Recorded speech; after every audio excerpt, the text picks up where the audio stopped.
राज्यसभा सांसद माननीय रामजी गौतम साहब से मैं विनती करूंगा, अनुरोध करूंगा कि आए और हम सबको संबोधित करें, दिशा निर्देश करें। माननीय सांसद जी।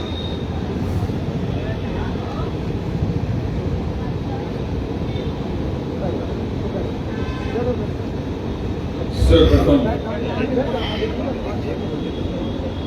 करुणा के सागर तथागत गौतम बुद्ध,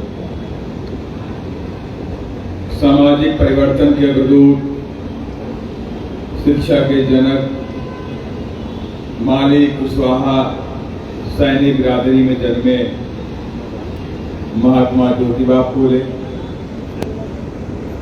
आरक्षण के जनक कुर्मी राजा छत्रपति साहू जी महाराज, भारतीय संविधान के रचयिता, बौद्ध सत्व, भारत रत्न, परम पूज्य बाबा साहब डॉक्टर भीमराव अम्बेडकर,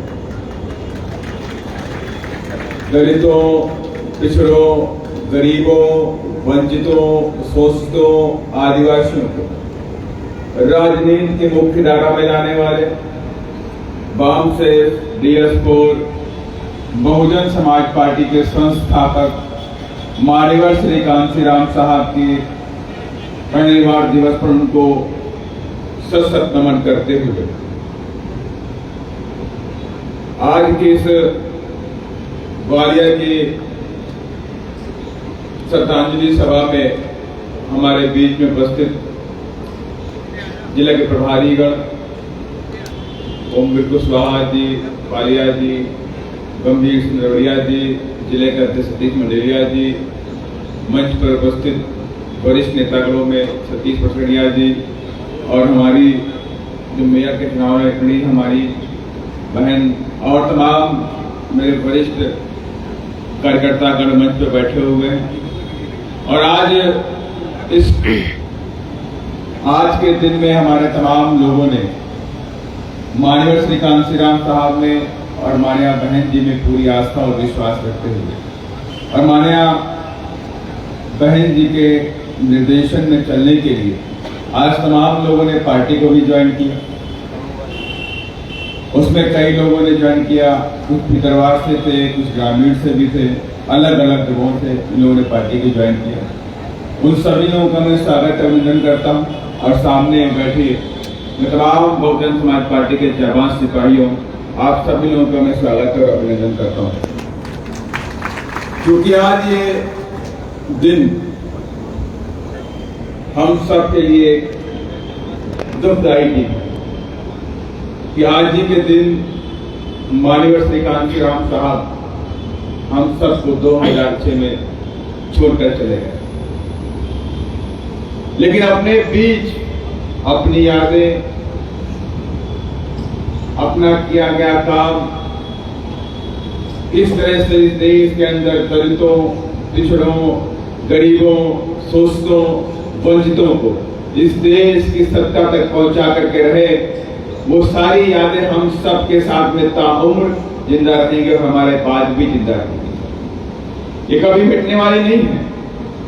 और माननीय श्री कांशीराम साहब ने जो पेड़ लगाया, बहुजन समाज पार्टी रूपी जो पेड़ लगाया है, इस पेड़ की छांव में आज भी इस देश के अंदर चाहे वो दलित हो, चाहे पिछड़ा हो, चाहे गरीब हो, चाहे आदिवासी हो, सारे लोग बैठ करके आराम से रहते हैं।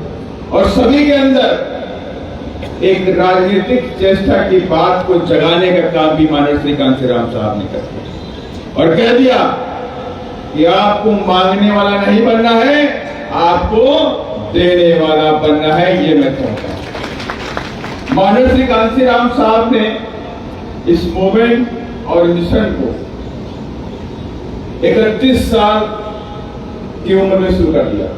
30 से 31 साल की युवा जो नौकरी कर रहा था, बड़े विभाग में नौकरी कर रहा था, साइंटिस्ट के पदों पर थे, उन्होंने देखा कि इस देश के अंदर जातिवाद कितना कायम है।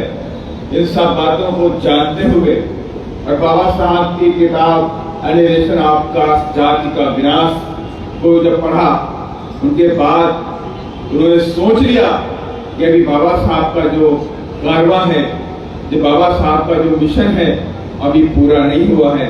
इसको पूरा करने के लिए मैं आज नौकरी से त्याग पत्र दूंगा। और उसके बाद माननीय श्री कांशीराम साहब ने 31 साल की उम्र में नौकरी को छोड़ दिया और नौकरी को छोड़ करके पूरे दिन रात हम सब के बीच में काम करते हैं। तमाम तरह की कीर्तिमान स्थापित किए। इस देश के अंदर बहुजन समाज पार्टी से पहले इस देश के अंदर दलित हो चाहे आदिवासी हो और चाहे वो पिछड़ा समाज का कोई व्यक्ति हो, MP और MLA नहीं बनता।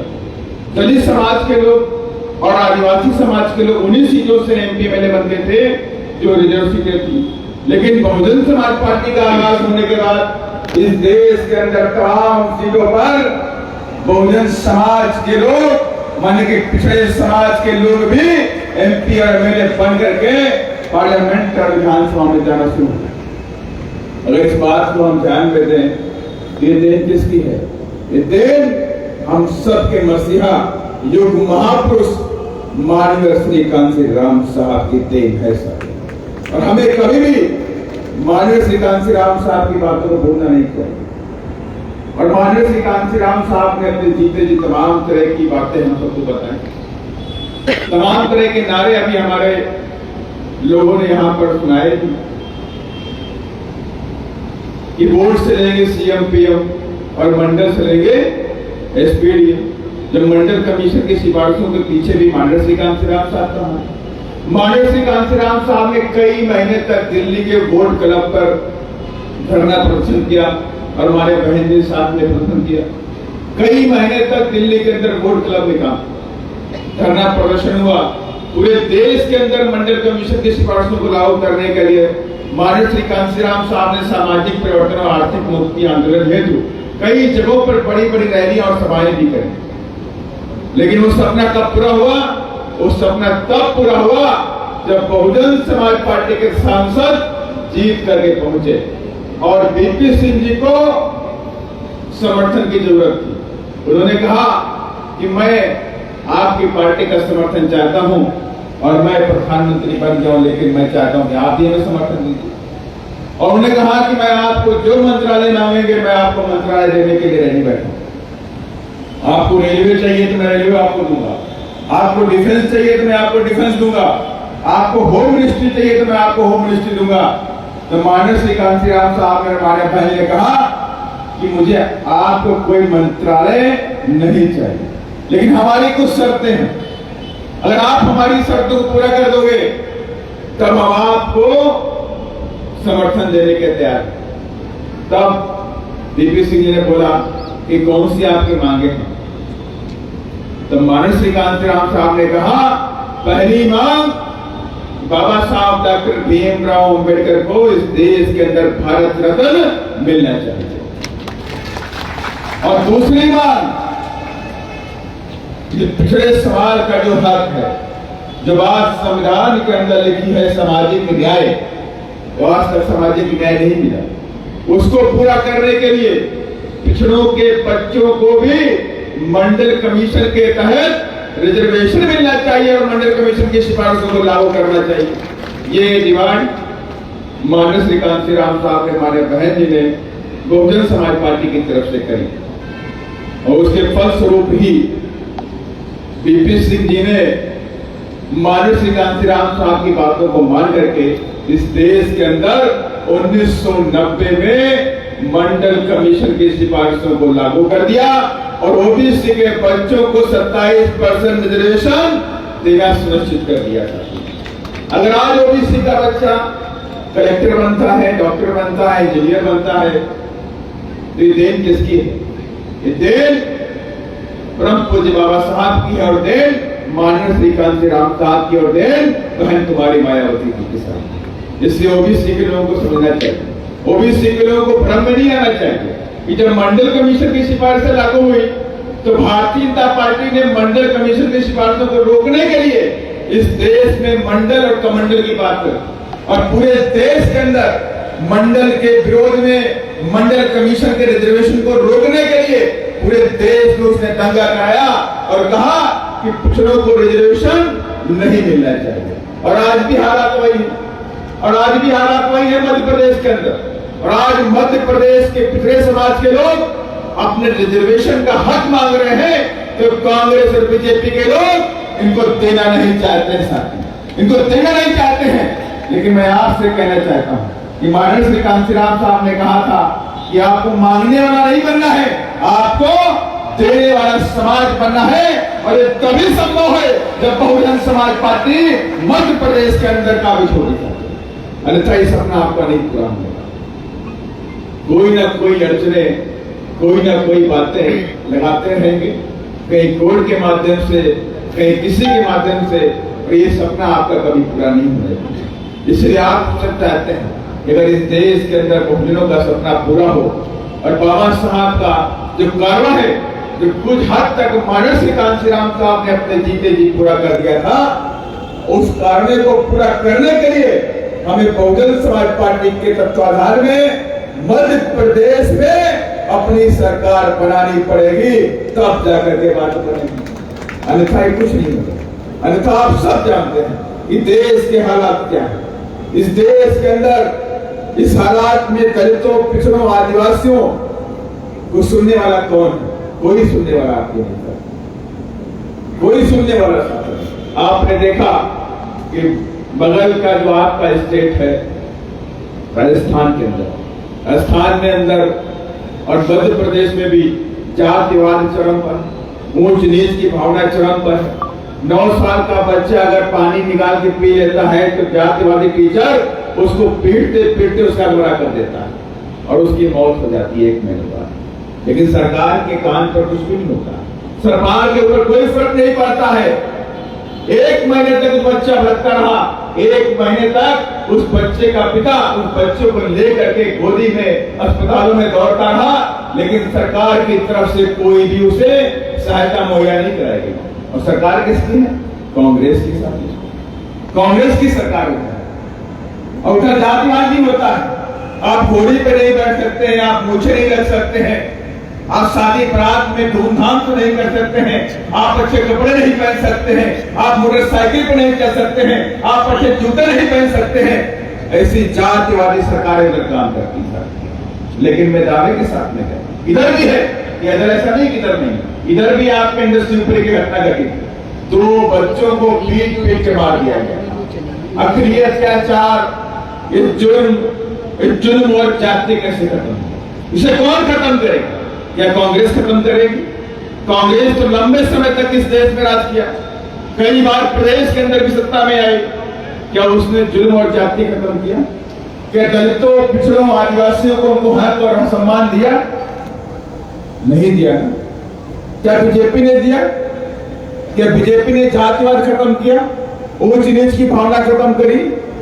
अभी आरएसएस के मोहन भागवत ने जी खुद एक्सेप्ट किया कि इस देश के अंदर घोड़ी पर बैठने का कोई इशू नहीं होना चाहिए, जातिवाद ऊंच नीच नहीं होना चाहिए। ऐसे हालात इस देश में बने और देश 75 साल हो गए आजाद हुए, और 75 सालों में भी ये जातिवाद, ऊंच नीच, नफरत की राजनीति इस देश से खत्म नहीं हुई। इसलिए मैंने आप सबसे कहा कि कांग्रेस ने भी लंबे समय तक राज किया और बीजेपी ने भी लंबे समय तक इस देश पर राज कर लिया और प्रदेश में भी लंबे समय से राज कर लिया। लेकिन उसके बाद भी इस देश के अंदर जो संविधान है और संवैधानिक बातों को इस देश की सरकार ने लागू नहीं किया, न कांग्रेस ने लागू किया, न बीजेपी ने लागू किया। और आप उनसे हक मांगने की बात करते हैं, आप उनसे कहते हो मुझे रिजर्वेशन चाहिए। अरे जो लोग आपको 75 सालों में, जिन लोगों ने आपको नहीं दिया है, तो आगे भी आपको कुछ देने वाले ही होगा, आप कुछ भी करते रहे। मैं इस तमाम लोगों से कहना चाहता हूं कि आप सब लोगों को माननीय श्री कांशीराम साहब की बातों को मानते हुए बहुजन समाज पार्टी की सरकार मध्य प्रदेश में बना लो। दावे के साथ मैं कहता हूं आपकी सारी मांगे 1 महीने के अंदर पूरी हो जाएगी, 1 महीने के अंदर पूरी हो जाएंगी।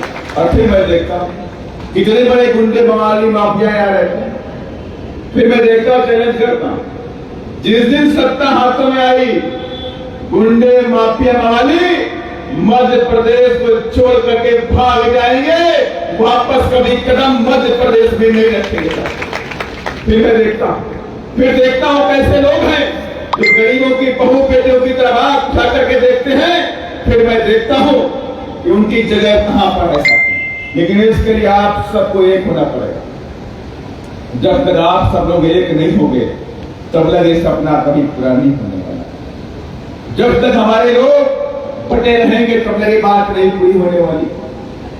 अभी दिनेश कौर जी ने भी बोला, कांग्रेस ने समाज के लोगों की बात करी तो हर समाज के कौम में गद्दार तो होते कि नहीं होते? होते नहीं होते? बताइए। होते। उन गद्दारों की बात क्या करना, जिनका पेशा ही है गद्दारी करना, उन गद्दारों के बारे में बात नहीं करनी चाहिए। हमें अपने समाज को मजबूत करना चाहिए और अपने समाज को न बिकने वाला समाज बना करके इस देश की सत्ता के काबिज होने के लिए काम करना पड़ेगा। और हमारे गंभीर जी ने बोला कि हमारे जो पदाधिकारी कुछ बैठे हुए हैं मंच के ऊपर, उन लोगों ने अच्छा काम नहीं किया, कुछ लोगों ने बहुत अच्छा काम किया, कुछ लोगों ने थोड़ा काम किया और कुछ लोगों ने कोई काम नहीं किया। और जिन लोगों ने कोई काम नहीं किया उनकी भी रिपोर्ट मेरे पास है, और जिन लोगों ने बहुत अच्छा काम किया है उनकी भी रिपोर्ट मेरे पास है। और मैं जानता सब कुछ, इसलिए मैं हर महीने बार बार ग्वालियर आता रहता। और ग्वालियर में आज ये प्रोग्राम इसलिए रखा गया माननीय साहब की श्रद्धांजलि सभा की, कि माननीय श्री कांशीराम साहब को ग्वालियर से बहुत प्रेम था कि नहीं था। यहाँ ऐसा कोई व्यक्ति नहीं है, कोई नहीं कह सकता कि माननीय श्री कांशीराम साहब को ग्वालियर की धरती में प्यार नहीं था। सबसे ज्यादा अगर प्यार था तो माननीय श्री कांशीराम साहब को ग्वालियर की धरती से प्यार था। और मैं आप सबको विश्वास देना चाहता हूं कि यही माननीय श्री कांशीराम साहब की धरती 2023 में इतिहास रच करके दिखाएगी और माननीय श्री कांशीराम साहब को सच्ची श्रद्धांजलि 2023 में देने का भी हम काम करेंगे। और अगर जितने भी लोग इधर बैठे हुए, अगर किसी के मन में भी माननीय श्री कांशीराम साहब के लिए थोड़ी सी प्यार है और थोड़ा सा भी आपके मन में सम्मान है, तो माननीय श्री कांशीराम साहब ने इस बहुजन समाज पार्टी के ऊपर एक पेड़ लगाया है। इस पेड़ को ना सूखने की जिम्मेवारी आपकी बनती है। ये पेड़ कभी सूखना नहीं चाहिए, ये पेड़ हमेशा हरा भरा रहना चाहिए और ये पेड़ और भी ताकत के साथ में दिन पर दिन मजबूत होना चाहिए। ये जिम्मेवारी भी आप सब लोगों के साथ है। अगर आप सब लोग इस बात को नहीं समझेंगे तो इस देश में आने वाली जनरेशन का क्या होगा?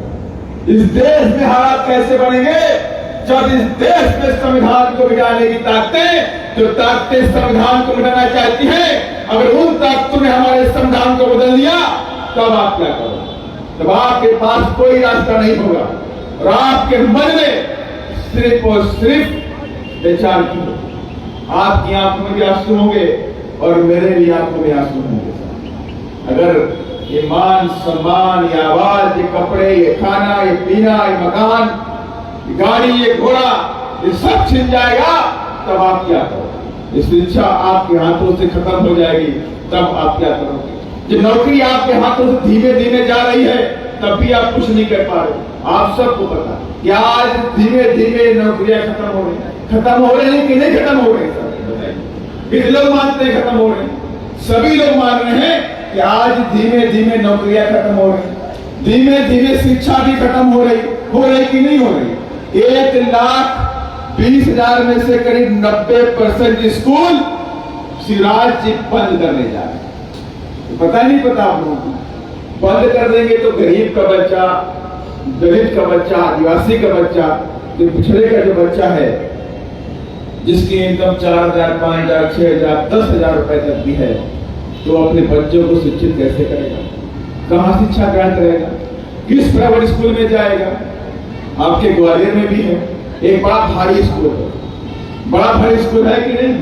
बहुत पैसे वालों का है वो, राजा महाराजाओं के बच्चे उसमें पढ़ते हैं, अधिकारियों के बच्चे पढ़ते हैं कि नहीं पढ़ते हैं? और फीस कितनी है? 5 से 10 लाख रुपए के आसपास साल की फीस होगी कम से कम, मेरे पता नहीं, लेकिन लोग बोलते हैं है कि नहीं है?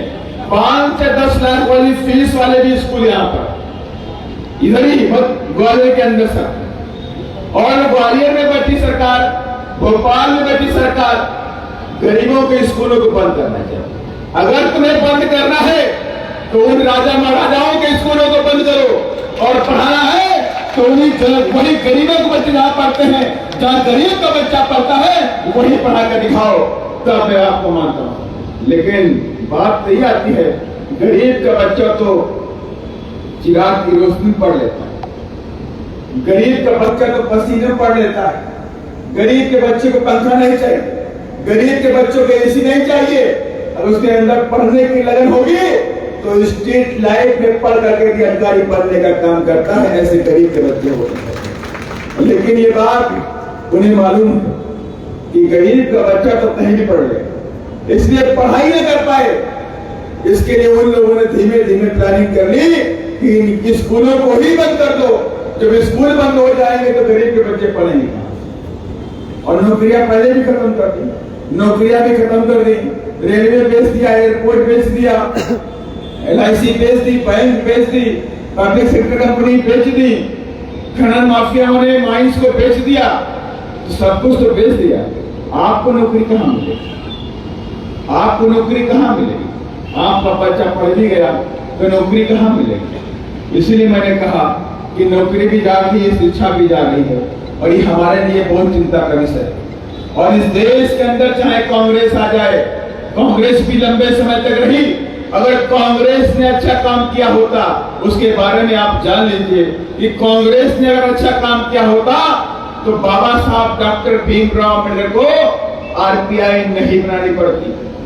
अगर उस वक्त भी बाबा साहब को लग गया होता कि कांग्रेस हमारे गरीबों के लिए, दलितों के लिए, पिछड़ों के लिए, आदिवासियों के लिए काम करेगी, तो बाबा साहब को RPI नहीं बनानी पड़ती। लेकिन बाबा साहब जानते थे कि कांग्रेस ये लोग इस देश में दलितों, पिछड़ों, गरीबों के लिए कोई काम नहीं करेंगे। इसलिए बाबा साहब ने RPI बनाई, और RPI में भी माननीय श्री कांशीराम साहब ने काम किया। और जब RPI मजबूत हुई तो कांग्रेस के लोगों ने RPI को खत्म कर दिया। उसके बारे में मैं डिटेल में नहीं जाऊंगा, तो ये लंबा टॉपिक। और तब माननीय श्री कांशीराम ने सोच लिया कि बाबा साहब का जो रुका कारवां है, जो बाबा साहब का जो संविधान है, इसको पूरा करने के लिए हमें कोई ना कोई प्लेटफॉर्म चाहिए। तब माननीय श्री कांशीराम साहब ने इस बात पर भी स्टडी किया, विचार किया कि RPI आखिर बाबा साहब की थी, जिसको बाबा साहब ने अपने हाथों से बनाया था, और RPI को चलाने वाले भी बाबा साहब के खास लोग थे। तो RPI क्यों फेल हो गई?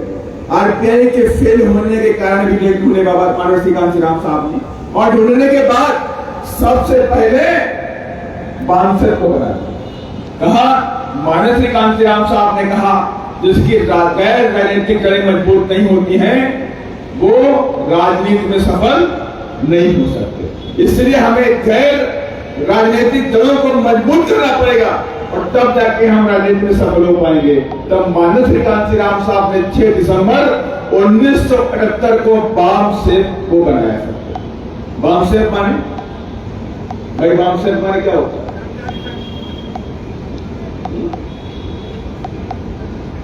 सब बोले। कर्मचारी संघ था। रामनीति बताइए, बता दिया।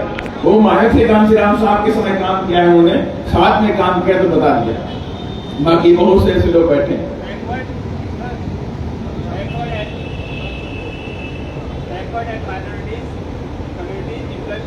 गुड, वेरी गुड, इन्होंने खैर बता दिया। बामसेफ की माने backward and minorities employ community federation.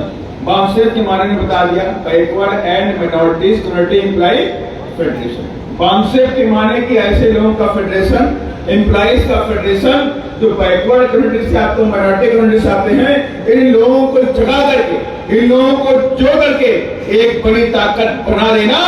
और ऐसे लोग का सिद्धांत होगा कि पे बैक टू सोसाइटी का सिद्धांत होगा कि माने जिस सोसाइटी से आप निकल के आ गए हैं, उस सोसाइटी को आपके ऊपर कर्जा है, उस कर्जे को पूरा करना है, आने वाली जनरेशन को भी अपने बराबर लाके खड़ा करना है। ये उद्देश्य है पे बैक टू सोसाइटी का। और इस उद्देश्य को लेकर के बामसेफ बनाया गया। और जब बामसेफ बड़ी मजबूत हुई तो DS4 बनाया। 6 दिसंबर 1981 को DS4 बना दिया। दलित शोषित समाज संघर्ष समिति 6 दिसंबर 1983 को। और इसके तहत माननीय श्री कांशीराम साहब ने पूरे देश के अंदर धरना प्रदर्शन किए, कई जगह पर लाठीचार्ज भी हुआ। हमारी समझ से महाराष्ट्र में गए लोग, महाराष्ट्र में बड़ा लाठीचार्ज हुआ, कई लोग घायल भी उसमें हुए, कई लोग टांगे टूटी गई, कई लोग एक्सपायर भी हो गए। तमाम तरह के धरना प्रदर्शन माननीय श्री कांशीराम साहब ने किया। और जब लग गया माननीय श्री कांशीराम साहब को कि अब DS4 ने अपना काम कर लिया, माने कि दलित शोषित समाज संघर्ष समिति ने अपना काम कर लिया है। आज दलित का बेटा जो जिंदगी भर गाली खाता था, जिंदगी भर मार खाता था और सर झुका करके निकल जाता था, आज उसने सर उठा के क्वेश्चन करना दिखा दिया है। इसके मतलब है अब ये दलित का जो बेटा है ये शेर बन चुका है और अब इसके अंदर राजनीति की सत्ता चाबी पकड़ने की ताकत आ चुकी है। जब DS4 का काम खत्म हो गया तो माननीय श्री कांशीराम साहब ने DS4 को बंद करके 14 अप्रैल 1984 को बहुजन समाज पार्टी का निर्माण कर दिया और कहा कि बहुजन समाज पार्टी ही इस देश के अंदर बाबा साहब के रुके कार्य को, बाबा साहब के संविधान को पूरी तरह से लागू करके ही अपने मिशन और मकसद में कामयाब करने के लिए हम सबको आगे काम करना पड़ेगा। हम तब तक काम करते रहेंगे जब तक बाबा साहब का सपना पूरा नहीं हो जाता। और उसके तहत कई प्रदेशों में काम हुआ, आपके मध्य प्रदेश में काम हुआ, छत्तीसगढ़ में काम हुआ, राजस्थान में भी काम हुआ, लेकिन सफलता हमें मिली उत्तर प्रदेश में। उत्तर प्रदेश में सफलता मिली बाबा साहब के बताए हुए रास्ते पर चल करके।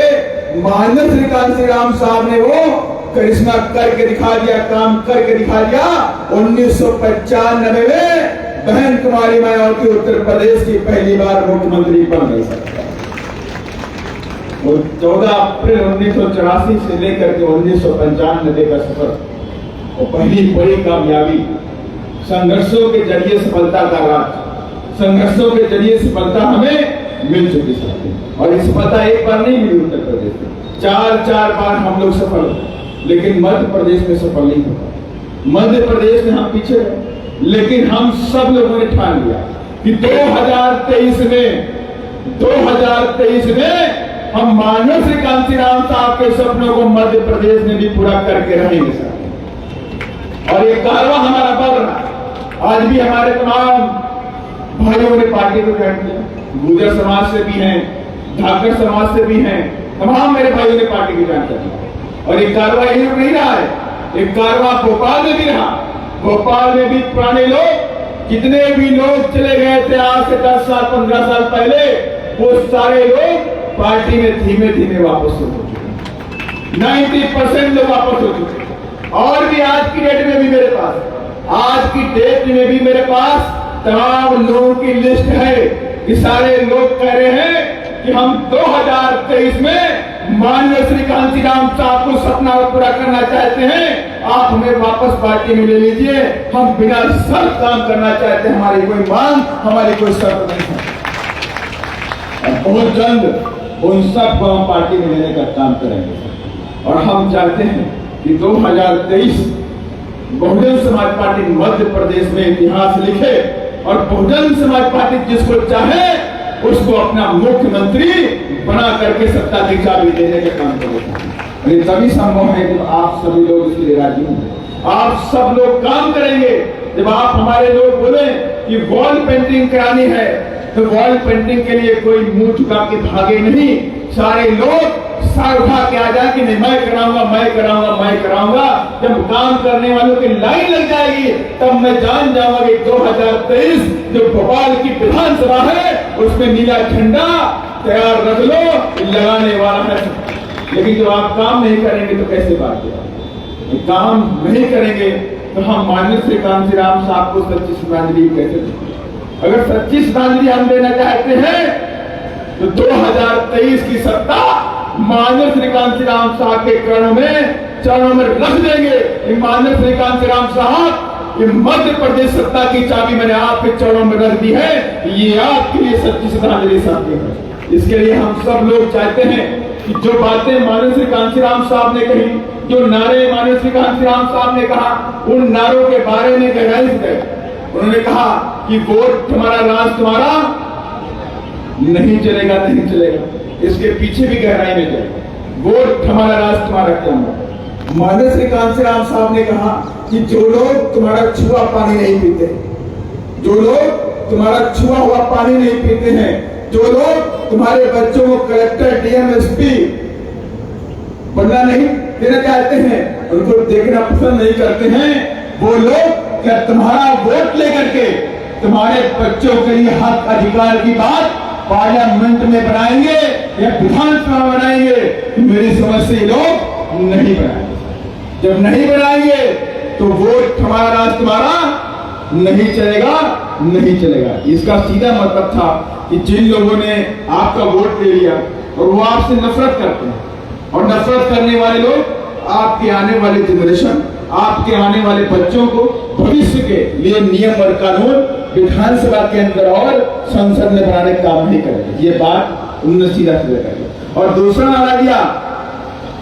नारा दिया कि जो जमीन सरकारी है वो जमीन पता ही नहीं पता है हमारी है, जो जमीन सरकारी है वो जमीन हमारी है। इसके मतलब हुआ इस देश के अंदर सदियों से दलित, पिछड़ा, आदिवासी, गरीब के ऊपर जुल्म और जाति होती है। उनके पास मकान नहीं है, उनके पास जमीनें नहीं है, और जमीनें नहीं है तो अपने पैरों में कैसे खड़े होंगे? इसलिए माननीय श्री कांशीराम साहब ने कहा कि जब हम सत्ता में आएंगे तो ये सरकारी जमीनें इन दलितों, पिछड़ों और आदिवासियों को फ्री में देने का काम करेंगे। और उत्तर प्रदेश में आदरणीय बहन कुमारी मायावती ने करके भी दिखा दिया। 4 बार की सरकार में 4 लाख हेक्टेयर जमीन उत्तर प्रदेश में हमारे बहन जी ने पट्टे में देने का काम किया, दलितों, पिछड़ों और आदिवासियों को, गरीबों को साथ, जिनके पास जमीन नहीं थी। कहा इनके पास जमीन नहीं है तो 2 से 3 एकड़ जमीन को देने का काम करेंगे। और शिक्षा के क्षेत्र में भी आदरणीय बहन कुमारी मायावती ने काम करने का काम किया। कितने यूनिवर्सिटी खोली? अभी आप देखिए इधर मध्य प्रदेश के अंदर लंबे समय से शिवराज जी की सरकार चल रही।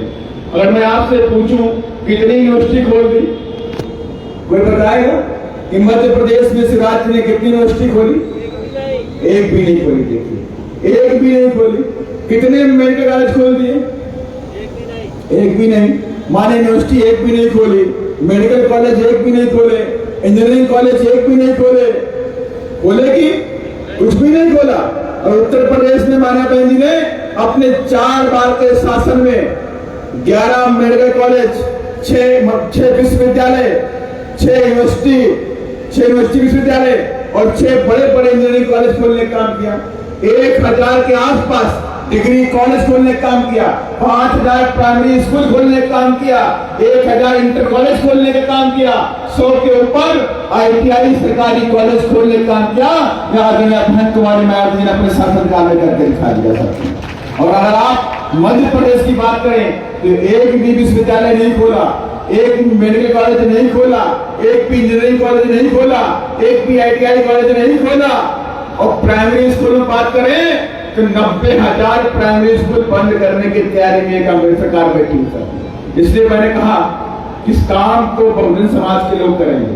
काम बाबा साहब का अधूरा सपना, बाबा साहब को जो काम है कार्य अगर पूरा करना चाहेंगे तभी जाकर के हम जब सत्ता में आएंगे तब जाके पूरा कर पाएंगे। ये सरकारों से हमें कोई भरोसा नहीं सर। ये बातें लंबी लंबी करते हैं। अभी एक नया आ गया, वो कहता है कि मैं बिजली फ्री कर दूंगा। बोलता नहीं बोलता, कहता मैं बिजली फ्री कर दूंगा, बाबा साहब की फोटो लगा दूंगा।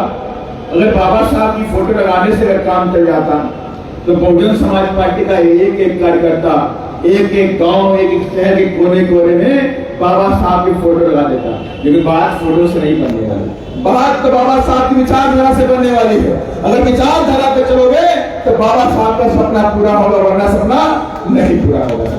इसलिए ऐसे लोगों से हमें आपको बच के रहना है जो बाबा साहब की फोटो दिखाएंगे, रात का वोट लेने का काम करेंगे। इसलिए आप सारी बातों को ध्यान में रखते हुए जितने भी मेरे साथी बैठे हैं मंच के ऊपर, आज आप सभी लोग माननीय श्री कांशीराम साहब को सच्ची श्रद्धांजलि देना चाहते हैं तो सच्चे मन से आप संकल्प लीजिए दोनों हाथ उठा करके संकल्प लीजिए कि माननीय साहब, जैसे कि आप न रुके न थके न डरे, ऐसे हम भी रुकने और थकने वाले नहीं हैं। और 2023 में अपना जो हमारा जो काम है, जो सत्ता हाथी है, वो 2023 में सत्ता लेकर के अपने हाथों में, आपके चरणों में सत्ता की चाबी रखने का काम करेंगे साथियों।